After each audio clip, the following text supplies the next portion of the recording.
Hoy voy a empezar la charla con una cita de Benoit Mandelbrot, el padre de la geometría fractal y de la teoría del caos. Las palabras de Mandelbrot van a servir como perfecta introducción al desarrollo que vamos a hacer hoy. En su esfuerzo por descubrir el mundo, la ciencia procede por series de imágenes o modelos cada vez más realistas, realistas puesto entre comillas. Los más simples son continuos, perfectamente homogéneos. La física ha podido triunfar identificando numerosos dominios en los que tales imágenes son sumamente útiles, particularmente como bases a la que a continuación se añaden términos correctivos, perturbaciones decimos regularmente. Pero en otros dominios, la realidad se revela tan irregular que el modelo continuo y perfectamente homogéneo fracasa y no puede servir ni tan solo como primera aproximación. Esto está en el libro de Mandelbrot, Los objetos fractales, forma, azar y dimensión. Quien no lo ha leído es absolutamente recomendable, sobre todo quienes trabajamos en sistemas caóticos como es el subsuelo. Cada vez que recurro a esta cita, me viene a la mente un ejemplo un cuento, chiste, que nos resultó muy divertido en épocas de estudiante, que se refería justamente al uso de modelos simplificados de la realidad. Era el caso de un físico que para intentar predecir adecuadamente el resultado de las carreras de caballos, empezó con un modelo muy simple. Empezó planteando un caballo esférico, sin roce y de masa despreciable. Y a partir de ahí desarrolló su teoría. Por supuesto, es un chiste. Es una exageración de lo que mencionaba Mandelbrot, pero es una buena forma como recordatorio de que a veces exageramos en la simplificación de los sistemas. Hoy vamos a hablar del movimiento de fluidos en el subsuelo y el movimiento multifásico. El movimiento monofásico está regido por la ley de Darcy, desarrollada a comienzos del siglo XIX, no para estudios petroleros, sino para estudiar filtros de aguas industriales, filtros de arena, donde determinó que en sistemas lineales el caudal que uno obtiene a la salida del filtro depende directamente del área del filtro, inversamente de la longitud del filtro. Cuando le agregamos diferentes fluidos, el trabajo solo con agua, descubrimos que el caudal, para igualdad de las otras variables, es inversamente proporcional a la viscosidad del fluido. Un fluido 10 veces más viscoso en iguales condiciones fluye 10 veces más lento que el otro. Y por último, de la diferencia de presión aplicada, de modo tal que aumentando la presión que impulsa el fluido a través del filtro, el caudal aumenta proporcionalmente. La constante que vincula estas variables la llamamos permeabilidad, y en honor a Darcy, a la unidad de medición se la llama el Darcy. El Darcy resultó demasiado alto para los reservorios, de modo tal que en el lenguaje cotidiano hablamos de milidarcys, de modo tal que un reservorio de buena permeabilidad regularmente es un reservorio de unos 100 milidarcys, 200 milidarcys. Ya con un Darcy, o sea 1000 milidarcys, los reservorios son excelentes. Bien, ese concepto de permeabilidad que desarrolló Darcy en su momento, nosotros lo aplicamos regularmente para caracterizar el movimiento de fluidos en el reservorio, solo que no tenemos flujo de una sola fase, excepto en condiciones muy especiales, por ejemplo en yacimientos de gas que no producen agua o de petróleo en la zona donde se produce petróleo seco, o en acuíferos donde en principio no nos interesa como petroleros. En general tenemos flujo multifásico en el subsuelo. Y para el flujo multifásico, dado que disponemos de una ley tan simple que correlaciona las variables de manera directa, se adaptó la ley de Darcy a flujo multifásico con un factor de corrección. Es como se hace con la ley de los gases ideales. Para describir casos reales se les pone factores de corrección. En el caso del flujo multifásico, el factor de corrección adopta la forma de un juego de curvas que en el caso petróleo-agua, por ejemplo, son curvas que dicen cuál es la capacidad de conducir tanto agua como petróleo en determinadas condiciones del medio poroso, comparadas con la capacidad de conducir ese mismo fluido cuando el medio poroso está 100% saturado con ese fluido. Fácil. Si en un determinado sistema, aplicando una determinada presión, y es un medio poroso saturado 100% con agua, obtenemos un caudal, digamos, a nivel de laboratorio, 10 mililitros por minuto. Si después, cuando fluyen agua y petróleo por el mismo medio poroso y fijamos las mismas condiciones, la misma diferencia de presión, la misma geometría, el agua sigue siendo la misma temperatura, y en vez de obtener 10 centímetros cúbicos por minuto, obtenemos 1 centímetro cúbico por minuto, decimos que la permeabilidad efectiva cayó 10 veces, la efectiva al agua. Y hablamos de una permeabilidad relativa al agua de 0,1, el cociente entre la capacidad de flujo cuando ya hay dos fases fluyendo por el medio poroso y la capacidad de flujo cuando el medio poroso estaba 100% saturado con agua. O sea, ese cociente 1/10, 0,1, lo llamamos la permeabilidad relativa al agua en esas condiciones de flujo. En la práctica, esto es fantástico. Todo lo que hace falta es aplicar una ley muy simple y conseguir el factor de corrección, que, como ya dije, adopta la forma de un juego de curvas. Por ejemplo, lo están viendo acá. Las curvas muestran la permeabilidad relativa a ambas fases en función de la saturación de fluidos. Particularmente cuando se habla de agua-petróleo, lo que se pone en el eje de abscisas es la saturación de agua. Naturalmente, cuando crece la saturación de agua, crece la capacidad de flujo de agua, porque hay más canales dentro del medio poroso disponibles para transportar agua. Pero como en todo medio poroso existen fases residuales, ni el petróleo es capaz de desplazar 100% el agua, ni el agua 100% el petróleo, estas curvas cubren solamente el rango entre saturación de agua irreductible, 20, 25, 30%, y saturación de petróleo residual, o sea, 15, 20, 30% de petróleo que es inmóvil por mucho que circulemos agua por el sistema. En ese rango de saturaciones, el rango de saturaciones móviles o de movimiento bifásico, las curvas estas caracterizan justamente qué fracción de la capacidad de flujo total del sistema está utilizada por uno u otro fluido. Como los dos interfieren, resulta ser que la suma de las dos capacidades de flujo normalmente da menor que 1. O sea, pese a que los poros se reparten de alguna forma entre algunos que conducen agua y otros que conducen petróleo, siempre quedan fases residuales incluso a nivel poral, con lo cual algo de petróleo dificulta el flujo de agua y algo de agua dificulta el flujo de petróleo en los canales que conducen cada una de las fases. Consecuencia, la suma de las dos permeabilidades da menor que 1. Dato que no mencioné, pero la permeabilidad de un medio poroso, excepto que haya interacción roca-fluidos, si son fluidos inertes frente a la roca, no depende del fluido.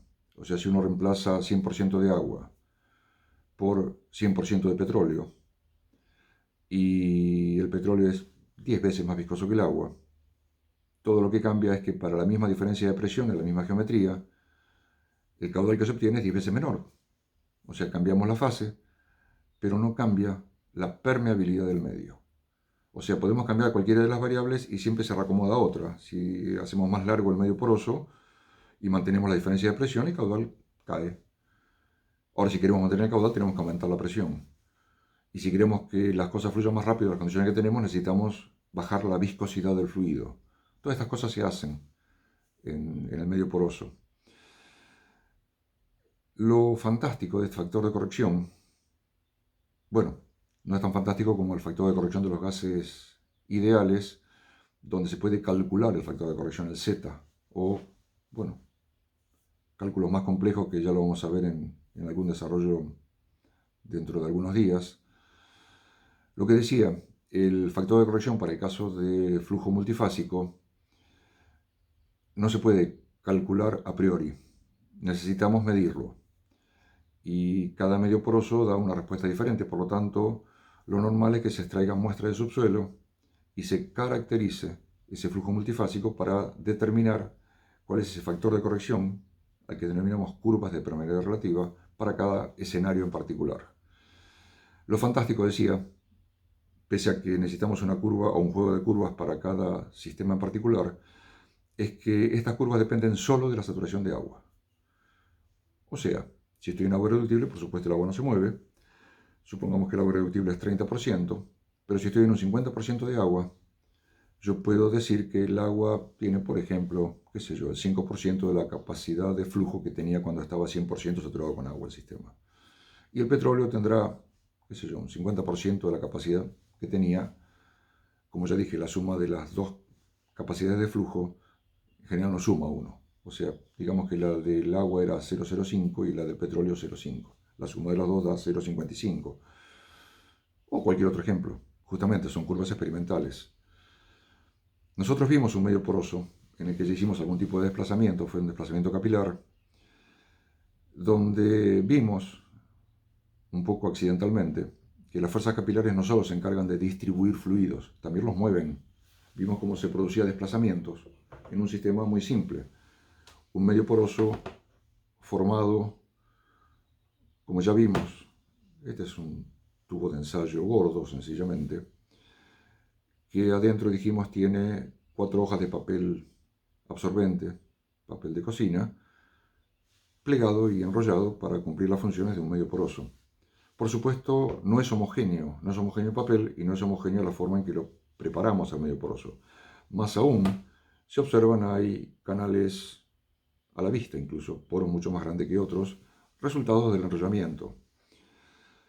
No obstante, cuando vimos el desplazamiento, si lo recuerdan o pueden revisarlo, el agua avanza en forma de frente homogéneo, desplazando al aire, incluso aunque no estemos bajo dominio gravitatorio. O sea, nos llamaba la atención que eso ocurriera cuando tú estás en estas condiciones donde el agua, siendo más densa, avanza de esta forma, formando un frente.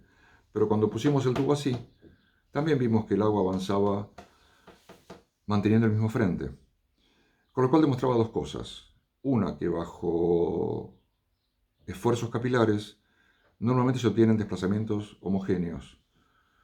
En este caso, favorecido porque la fase desplazada es mucho más móvil, mucho menos viscosa que el agua. Pero si en vez de agua, de aire, estuviéramos desplazando petróleo, pasaría exactamente lo mismo. Los frentes de desplazamiento capilares adoptan esa característica. Independientemente un poco de la heterogeneidad del sistema, el frente es básicamente homogéneo. Y decía, esto mostraba otra cosa, que las fuerzas capilares, en los ejemplos que vimos, visuales, predominaban sobre las fuerzas gravitatorias, porque si no el frente de desplazamiento debió haber estado inclinado, de resultas de que el agua debería buscar la parte inferior del tubo como resultado de la acción gravitatoria. No, no era el caso, las fuerzas capilares eran dominantes. Si tomáramos un espesor mucho más grande, por supuesto, las fuerzas gravitatorias llega un momento que son dominantes y por mucho que ingresemos agua por un lateral, el agua gana la parte baja de la estructura. Bueno, ya vimos dos formas de desplazar fluidos, una por fenómenos capilares y otra por fenómenos gravitatorios. En los reservorios, normalmente, como ya dije, aparece la fuerza que introducimos nosotros durante la explotación, que es la fuerza viscosa. En ese caso, los fenómenos ocurren por mecanismos diferentes. Ya no es que la fase más densa busca la parte baja, ya no es que la fase mojante del sistema, la que preferencialmente moja el sistema, inunda primero los poros más pequeños y después los poros más grandes, sino que bajo condiciones de flujo viscoso, el fluido que desplaza, habitualmente es agua lo que inyectamos, sobre todo en recuperaciones secundarias, en waterflooding, como decimos regularmente, waterflooding, perdón. Lo que ocurre es que en esos casos el agua gana preferentemente los canales más permeables. A nivel de reservorio decimos las capas más permeables. Uno espera, Y ocurre que cuando inyecta agua a grandes caudales, el agua avanza, primero inundando las capas más permeables. Ya vimos que bajo fenómenos capilares, el agua inunda primero los poros más pequeños, o sea, las capas menos permeables. Y bajo esfuerzos gravitatorios, el agua gana preferentemente las capas inferiores, independientemente de si son las más o las menos permeables. Consecuencia, dependiendo del mecanismo de desplazamiento, obtenemos diferentes eficiencias de desplazamiento. Claro, yo acabo de decir que las curvas de probabilidad relativa, el factor de corrección que utilizamos para modelar el desplazamiento multifásico, dependen solo de la saturación de agua, no dependen del mecanismo de desplazamiento. Y después dije que dependiendo del mecanismo de desplazamiento, obtenemos diferentes eficiencias de desplazamiento. O sea, si tenemos un 50% de agua en la roca empujando petróleo, no es lo mismo si el agua está avanzando por la parte baja de la estructura, independientemente de si es la más o la menos permeable, bajo dominio gravitatorio. No es lo mismo que se hace eso que si está inundando los poros más pequeños, que son los que tienen menos capacidad de flujo, dominado por efectos capilares, o si está avanzando por los canales más permeables como resultado de los empujes viscosos. La misma cantidad de agua en el medio poroso que estamos estudiando produce eficiencias de desplazamiento distintas y capacidades de flujo distintas. Eso se da un poco, o va un poco en contra del concepto que dije antes, de que las relativas o modelan la capacidad de flujo solo en función de la saturación de agua. ¿Por qué ocurre esto? Bueno, cuando se decidió adaptar la ley de Darcy a flujos multifásicos, justamente se encontraron con que hay varios mecanismos de desplazamiento y cada mecanismo da una eficiencia distinta. Entonces, como recuerden que la ingeniería de reservorio se desarrolló a comienzos del siglo XX, era la época de lo que llamamos los reservorios fáciles, los más someros, los más permeables, los más homogéneos, los que eran fáciles de identificar, etc. Donde los esfuerzos viscosos regularmente son dominantes. Entonces, para la inyección de agua, para describir la recuperación secundaria, como la llamamos regularmente, por inyección de agua, hace falta modelar el resultado del desplazamiento bajo esfuerzos viscosos. Y eso fue lo que se hizo. De hecho, si ustedes recurren al trabajo original de Buckley y Leverett, que son los autores que desarrollaron inicialmente la teoría de lo que llamamos el desplazamiento frontal, en las suposiciones que hacen para desarrollar su teoría, plantean un sistema lineal, homogéneo, bajo dominio exclusivo de fuerzas viscosas. O sea, despreciamos las fuerzas capilares y las fuerzas gravitatorias. Solo en esas condiciones podemos obtener una curva que depende únicamente de la saturación de fluidos. Si incorporamos las fuerzas capilares o incorporamos las fuerzas gravitatorias, cambia la distribución de fluido dentro del mismo medio poroso y cambia la capacidad de flujo.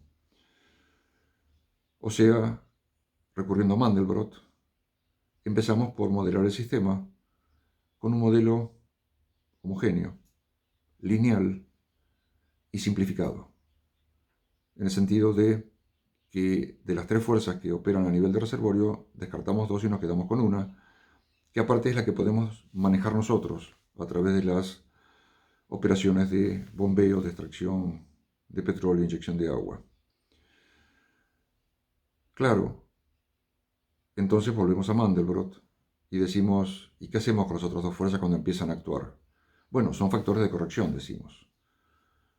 ¿Y cómo los tenemos en cuenta? Bueno, de dos formas. Si intentamos medir una curva de desplazamiento capilar, ustedes ya lo vieron, incluso el fluido puede fluir en contracorriente. Más aún, ingresa agua al medio poroso y no sale agua del medio poroso. Eso no es lo que ocurre habitualmente en una inyección de agua en un reservorio. El modelo no es el modelo que uno imagina en una inyección de agua. Sin embargo, las fuerzas capilares trabajan a nivel de reservorios y es imposible evitar que trabajen, incluso en reservorios convencionales. A modo de ejemplo, en lugar de esta muestra artificial de papel absorbente, les puedo mostrar algunas muestras reales. Esta es básicamente homogénea de aspecto, pero observen que tienen poros grandes y poros chicos. Esta otra, incluso a nivel de muestra de laboratorio, muestra laminaciones fácilmente identificables en forma visual, que están asociados a heterogeneidades durante los depósitos sedimentarios y que conllevan cambios de permeabilidad a nivel de pequeñas capas, incluso a nivel de laboratorio, imagínense a nivel de reservorio. O podemos tener reservorios muy cerrados. Acá no van a observar poros grandes visibles a simple vista. Esta muestra es mucho menos permeable que las otras dos. O incluso, para ya introducir un tema que es el que nos interesa para las próximas charlas, esto es un shale de vaca muerta. Imposible observar poros a simple vista. Es una superficie absolutamente lisa. Por supuesto que es porosa, pero a nivel microscópico. Con todo esto, entonces decir que en cualquier desplazamiento en reservorios, las fuerzas dominantes o las fuerzas viscosas es una simplificación de la realidad. Es lo que decía Mandelbrot, es un modelo inicial que puede o no ser adecuado. Veamos si lo es. ¿Cómo utilizamos las curvas de premura relativa? Yo dije que eran un factor de corrección. Ya vimos que se miden en el laboratorio. De hecho, estos plugs, tapones o testigos o muestras de subsuelo, típicamente son las que se usan para medir esas curvas de premura relativa. Y yo le estoy mostrando la forma en que se trabaja, regularmente no la pongo de esta forma. Sencillamente porque el desplazamiento lo hacemos en forma horizontal para evitar fenómenos gravitatorios que serían igual despreciables, pero por las dudas lo ponemos horizontal. Y trabajamos regularmente con diferencias de presión que superan las presiones capilares del sistema. Eso, como uno tiene información sobre la calidad del medio poroso, elige condiciones de trabajo que lleven la medición a las condiciones que fijaron Buckley y Leverett. Lineal, básicamente homogéneo. Si no puede ser homogéneo, por lo menos que las capas sean paralelas al eje, que no se nos crucen los niveles de diferente permeabilidad. Lineal, homogéneo o lo más homogéneo que podamos, y bajo dominio de fuerzas viscosas. Es la forma en que obtenemos las curvas. Bueno, ¿y qué hacemos después con las curvas? Bueno, se pueden utilizar en balances de materia o se pueden utilizar en modelos mucho más elaborados de simulación numérica. En el caso de un modelo de simulación numérica, el sistema procede regularmente mediante un grillado del subsuelo, diferentes tipos, puede ser totalmente cartesiano con bloques rectangulares, digamos, o paralelepípedos en el subsuelo, celdas apiladas como para representar la estructura, cada celda con su porosidad, su permeabilidad, su saturación de fluidos, su curva de presión capilar y su curva de premura relativa. Esos datos salen, como ya dije, parte del laboratorio. Las relativas generalmente salen del laboratorio. Hay otras fuentes, por supuesto, son correlaciones o sencillamente información de campo que nos sugieren cómo son las curvas. ¿Y cómo se usa eso dentro del modelo? Bueno, yo dije, las fuerzas adicionales, tanto la gravedad como la capilaridad, se toman como factores de corrección. Estas curvas fueron obtenidas bajo dominio exclusivo de fuerzas viscosas o dominante de fuerzas viscosas. ¿Cómo se tienen en cuenta las otras fuerzas?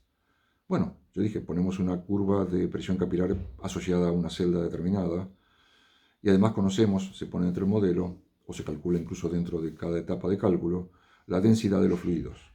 La densidad del agua es básicamente constante, uno o un poco más dependiendo de la salinidad.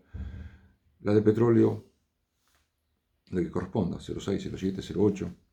Si pierde gas, aumenta la densidad. De modo tal que tenemos la posibilidad de calcular diferencias de presión debidas a fenómenos hidrostáticos, a fenómenos capilares y a fenómenos de empuje, de bombeo. De modo tal que en cada time step, en cada etapa de cálculo, el sistema procede en forma discreta. Primero discretiza el subsuelo en las celdas que ya vimos, y después se discretizan los tiempos de cálculo. Entonces, en cada time step, que puede ser minutos, horas, días o meses, dependiendo de qué estemos modelando, normalmente son varios días, ya cuando estamos en modelos complejos, y en cada etapa se resuelven primero los equilibrios de fuerzas, de presiones o de potencial. Yo en general hablo de diferencia de presión, pero lo que importa es la diferencia de potencial, que es lo que moviliza los fluidos. Y se calcula para cada fase, la presión que tiene en una celda y la presión que tiene en la celda vecina. De resultas de esa diferencia de presión o de potencial, el fluido va a fluir de una celda a la otra al revés, o no va a fluir si el potencial es idéntico. ¿Cómo obtenemos la presión de cada fluido? Bien, por separado. Calculamos la presión hidrostática, calculamos la presión capilar, sabemos que en el medio poroso las dos fases tienen diferente presión, eso nos da la curva de presión capilar, y además tenemos las fuerzas viscosas que generan una caída de presión culpa del flujo. Asociado al caudal, a la geometría que estamos utilizando, a la viscosidad de fluidos, tenemos una caída de presión. Sumamos todas las presiones y movilizamos los fluidos. Hasta ahí todo fantástico. Las fuerzas capilares y las fuerzas gravitatorias intervinieron en el cálculo como factores de corrección. No tuvimos en cuenta solamente los empujes viscosos. Pero ahora viene el problema. Hemos determinado el potencial en una celda y el potencial en el otro. Vamos a movilizar los fluidos. ¿Cómo los movilizamos numéricamente? Y ahora sí, ahora recurrimos a la curva de presión relativa, que depende solo de la saturación de agua. Independientemente de si la celda está dominada por fenómenos gravitatorios, capilares o viscosos, la curva que permite movilizar fluidos desde una celda a la siguiente es una curva que depende solo de la saturación de agua. Si tengo 50% de agua, recurro a la curva y digo para el 50% de agua la capacidad de flujo de agua es tanta, la de petróleo es tanto, y en función de la diferencia de presión, el propio sistema de cálculo calcula cuánta agua durante todo ese periodo, durante todo ese time step, se traslada de una celda a la siguiente. El sistema es muy simplificado. Muy simplificado, por más que hacemos correcciones, estamos dependiendo de una curva que no representa la realidad física. Es lo que decía Mandelbrot en alguna medida. El modelado numérico hecho de esta forma, ¿se espera que sea representativo? Bueno, es una pregunta que muchas veces deja pensando a los especialistas incluso, porque todos los que hemos trabajado en simulación numérica sabemos que se puede forzar de alguna forma las variables para que reproduzcan una historia de producción, o se pueden acomodar, interpretar, remedir, etc. Pero habitualmente los sistemas de simulación numérica fallan en la predicción. La predicción es justamente el objetivo fundamental, en principio, de cualquier cálculo que hace el reservorista. Es cómo va a evolucionar el sistema cuando cambien los caudales, cuando agreguemos pozos, cuando cambiemos la viscosidad de fluidos, por ejemplo. En cualquier circunstancia queremos predecir qué va a pasar en el reservorio. Bueno, ahí estamos atados a las curvas plano relativas que dependen solo de la saturación de agua. Esto es una limitación intrínseca al modelo de trabajo. Por supuesto que existen formas de mejorar eso. La forma habitual apunta a aumentar y aumentar y aumentar la potencia de cálculo, de modo tal de poder usar celdas cada vez más chicas, time step cada vez más cortos, de modo tal que en 1 o 2 horas o un día como mucho se puedan hacer cálculos, enorme cantidad de cálculos, pero siguen utilizando las curvas de presión relativa. Y sabemos que cuando el flujo está dominado por otras fuerzas, no solo impacta en la diferencia de presión entre fluidos, sino en la forma en que se movilizan los fluidos. Bueno, con esta primera introducción a lo que son las curvas de presión relativa, ahora sí vamos a avanzar un poco en tratar de entender el desplazamiento, la distribución y el desplazamiento de fluidos de los escenarios Shale, que es para los que hice esta pequeña introducción que después la vamos a ir profundizando.